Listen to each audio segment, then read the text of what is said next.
Alright, so this is going to be a video for you 2017 F250 guys. I'm not 100% sure if this goes all the way up to 2020, but if you have the factory auxiliary switches up ahead, then this will probably work for you. I reckon your fuse box might be in a little bit of a different location, but like the title says, I'm just going to get straight to the point. This is going to be a quick video.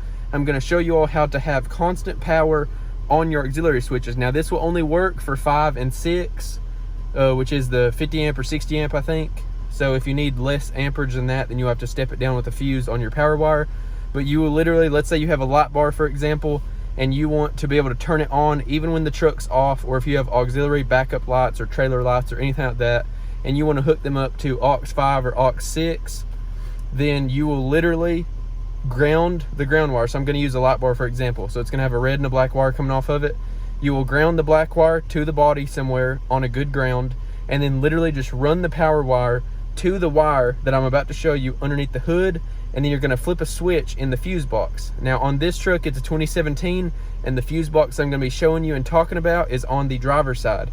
I reckon some of them is on the passenger side, but I would think that it's still the same. I don't know if it's the exact same fuse box, so the switch that you have to move that I'll show you in this video might be a little bit different. But anyway, I'm going to go ahead and hop under here and show you the switch. And there will be a nest of wires right there underneath this on the 17s. I'm not sure if it's the same way on the 20s, and I think the gassers might be on the other side. It'll literally have a big bunch of wires right there, and one of the wires will have a diagram on them, and it will tell you which wire goes to which switch.